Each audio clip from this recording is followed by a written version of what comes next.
नमस्कार, एक बार फिर से मैं आप सभी के सामने उपस्थित हूँ बेहद महत्वपूर्ण टॉपिक के साथ। और आज हम बात करने वाले हैं एक घटना की। एक आपके स्पर्म डोनर में एक ऐसी आपका सेल पाया गया जिससे कि 200 बच्चों को यहाँ पर कैंसर होने का खतरा उत्पन्न हो गया है। ये जो 200 बच्चे पैदा हुए हैं ये कैंसर के एक तरीके से जो सिम्टम्स हैं उनके साथ पैदा हुए हैं। तो चलिए बात कर लेते हैं कि ये कौन सा ऐसा जीन है जिसकी वजह से ये सारी चीज़ें हुई हैं, और फ्यूचर में हमें अब इसमें कौन कौन सी बातों का ज़्यादातर ध्यान रखना होगा जब भी कोई स्पर्म डोनर इस तरीके से स्पर्म दे रहा होगा। तो स्पर्म डोनर में थी कैंसर पैदा करने वाली जीन। अब खतरे में हैं करीब 200 के आसपास बच्चे। तो एक अज्ञात डोनर, क्योंकि उन्होंने अपना नाम नहीं बताया, उनका कोड नेम था किज्ड, इनके स्पर्म से लगभग 197 बच्चे पैदा हुए।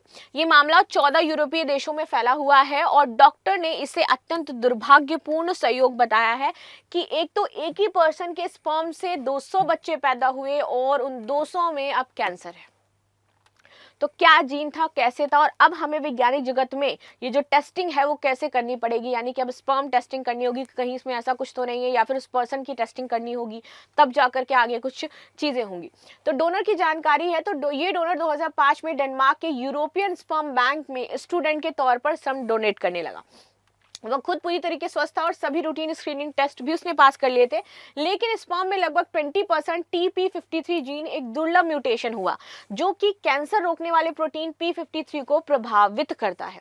म्यूटेशन का असर, तो ये म्यूटेशन एली-फ्रेमी सिंड्रोम का कारण बनता है, जिससे कि व्यक्ति को जीवन काल में 90% से ज्यादा कैंसर होने की संभावना हो जाती है। ट्यूमर, लिम्फोमा और अन्य कैंसर का खतरा बढ़ जाता है। डोनर के शरीर में अत्यधिक हिस्से पर यह म्यूटेशन नहीं था, लेकिन प्रभावित स्पर्म से जो बच्चे पैदा हुए हैं वो म्यूटेटेड पैदा हुए हैं। तो इसीलिए इसको बहुत ही ज्यादा दुर्लभ केस बताया जा रहा है कि उस पर्सन में ऐसा कुछ नहीं था। बहुत सारे हिस्सों में म्यूटेशन नहीं हुआ है उसके में, लेकिन जब उसने स्पर्म दिया एंड देन इसके बाद जो बच्चे पैदा हुए उनमें ये जीन म्यूटेटेड हो गया और ये सभी में म्यूटेटेड हो गया। राइट। बच्चों की संख्या 2006 से 2022 तक लगभग 67 क्लिनिकों में हुई है। जो उसके स्पर्म का इस्तेमाल है वो 67 क्लिनिक में किया गया है।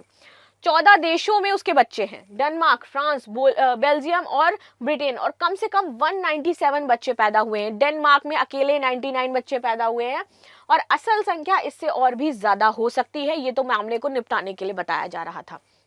चलो, कितने बच्चे प्रभावित हुए? शुरुआती जांच में 67 बच्चों में से 23 में म्यूटेशन पाया गया है। इनमें से 10 बच्चों को पहले से ही कैंसर डायग्नोज हो भी चुका है। सोचो, जो पैदा हुआ है वो कैंसर के साथ पैदा हुआ है, जैसे कि ब्रेन ट्यूमर या फिर हॉटकिन लिम्फोमा। कुछ बच्चों की कम उम्र में मौत भी हो चुकी है।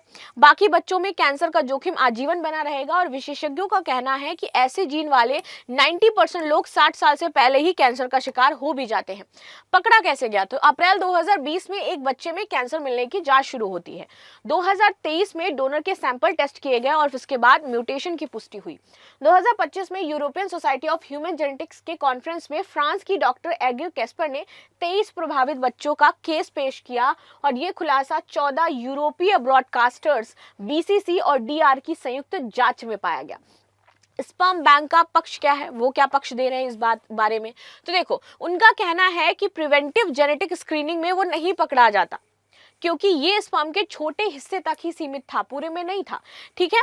बैंक ने अक्टूबर 2023 में डोनर को ब्लॉक कर दिया और प्रभावित परिवारों को सूचित किया, लेकिन बैंक ने माना कि कुछ देश जैसे कि बेल्जियम में डोनर लिमिट 6 परिवार पार हो गई है और अब वे 75 प्रति परिवार डोनर की नई लिमिट लागू कर रहे हैं।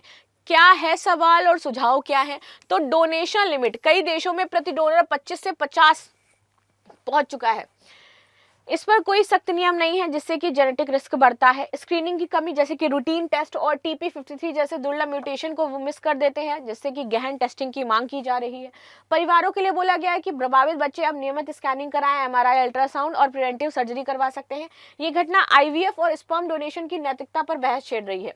European society for human reproduction and embryology ने 50 परिवार प्रति डोनर की सिफारिश की है, लेकिन जेनेटिक बीमारियों के कारण ये पर्याप्त नहीं है। और अगर आपको भी लगता है कि इससे सारी चीजें हो सकती हैं या फिर आप इसके बारे में सोच रहे थे, तो पहले डॉक्टर से कंसर्न करें एंड देन फिर इसके लिए गो थ्रू करें। So this is the news what we discuss. मिलते हैं नेक्स्ट क्लास में। आप सभी का इस केस के बारे में क्या कहना है जरूर बताइएगा and thank you so much for joining this session.